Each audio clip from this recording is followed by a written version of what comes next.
Hari Om, Bhagavad Gita, Daivasura Sambat Vibhaga Yoga, chapter 16, verse 18. In the last verse, Bhagwan Krishna said, Asuras are self conceited, stubborn, filled with pride and arrogance. Naturally, it is because of the wealth. Perform rituals for namesake only, and in violation of the rules given in the Vedas. Can't respect for Vedas. Let us do this way or that way. How does it matter? That is the way Asuras behave. Because wealth, with money these things come. Automatic. Verse 18. Ahankaram balam darbam kamam krodam cha shamshritaga mamatma paradegeshu pradvishantobhyasuyakaga. Another wonderful verse. Swami Dayananda Saraswati says, they are highly egoistic people, Asuras.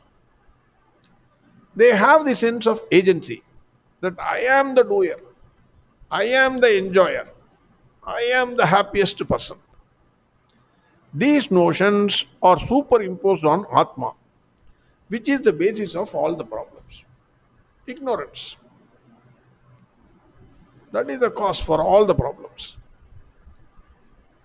This ego is the root of all the other problems. If you have ego, you are finished.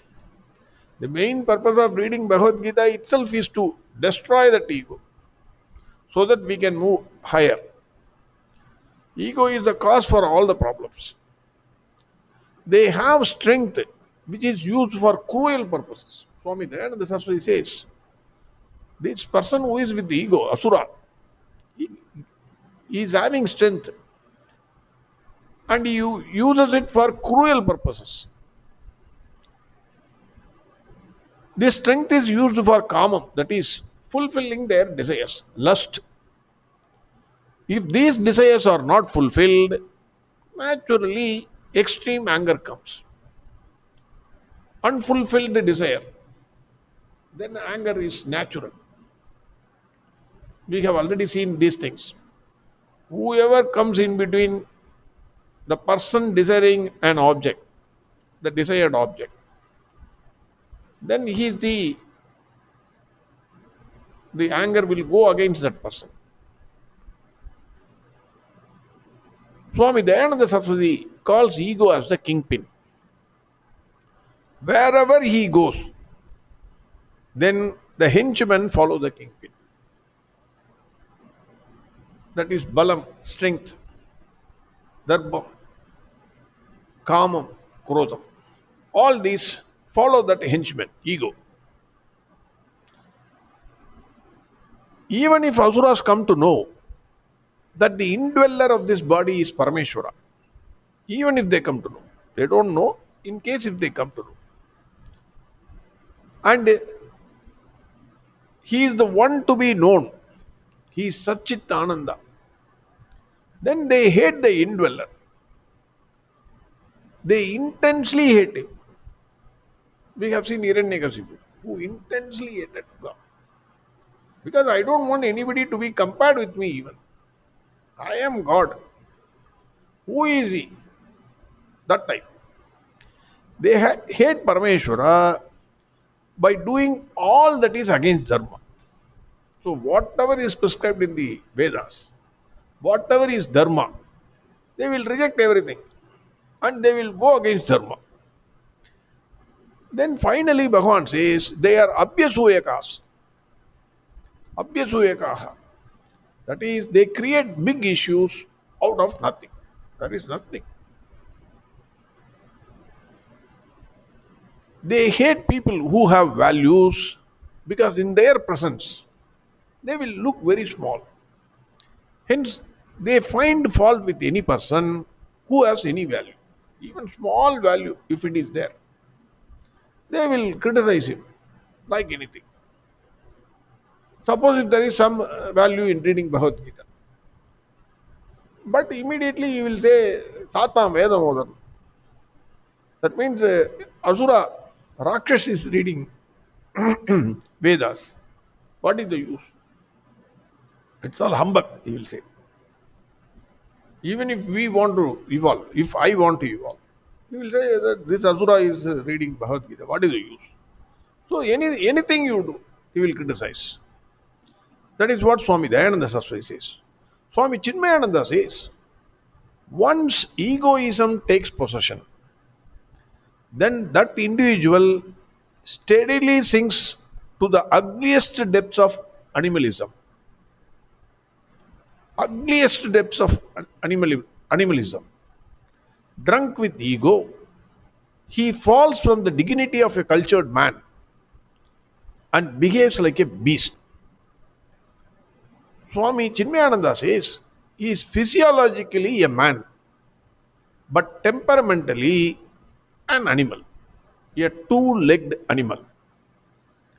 Bhagwan Krishna says an Asura is full of egoism, brute strength, arrogance, lust, and anger. Swami Chinmayananda says one of these qualities is enough to destroy a man.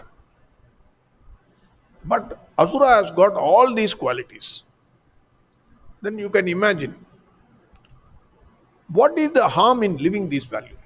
Swami Chinmayananda says, puts this question because the youngsters of today, he writes, it is there in his book. The youngsters of today says, what if?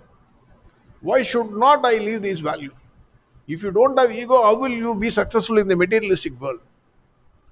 Will you write in your annual appraisal report, no, I have not done anything.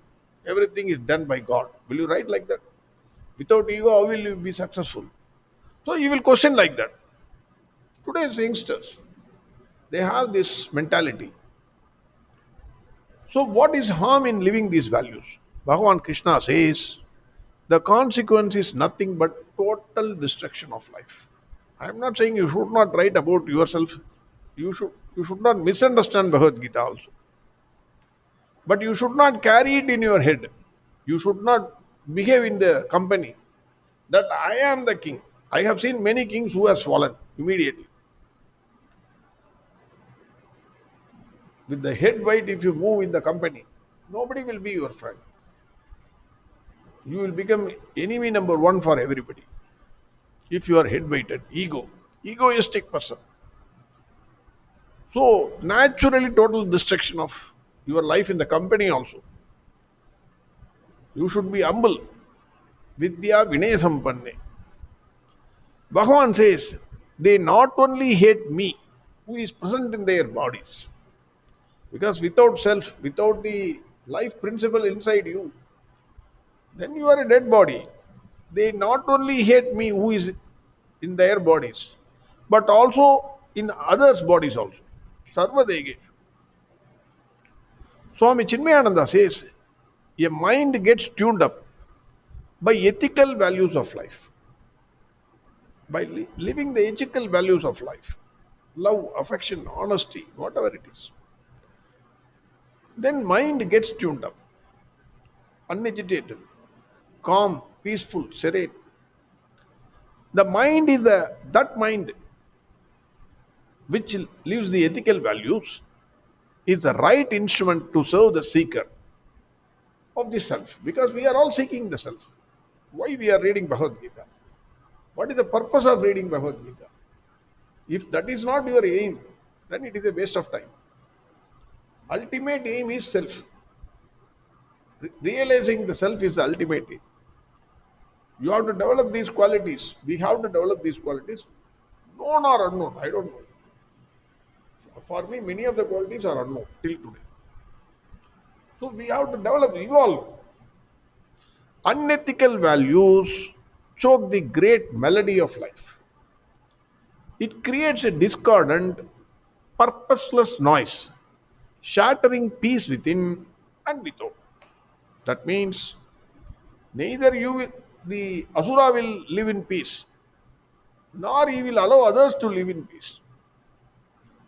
That is the life which they will lead. Yesterday, we have seen that wealth is the kingpin. So its henchmen are self-conceit, obstinate, pride, and ostentation. Today, Bhagavan says ego is the kingpin. Its henchmen are brute strength, arrogance, lust, and anger. So all these qualities, even though I'm not sure about others. If it is there about in me, it is there. 100% it is there. So I will try to evolve with the blessings of Bhagwan Krishna. So verse 18. Ahankaram balam darbam kamam krodam cha samshritah mamatma paradegeshu pradvishantopyasuyakah. Next verse we will see tomorrow. Arihom Sarvam Krishnarpanamastu. Narayana Narayana Narayana Narayana Narayana Narayana Narayana Narayana Narayana Narayana Narayana Narayana Narayana Narayana Narayana Narayana Narayana Narayana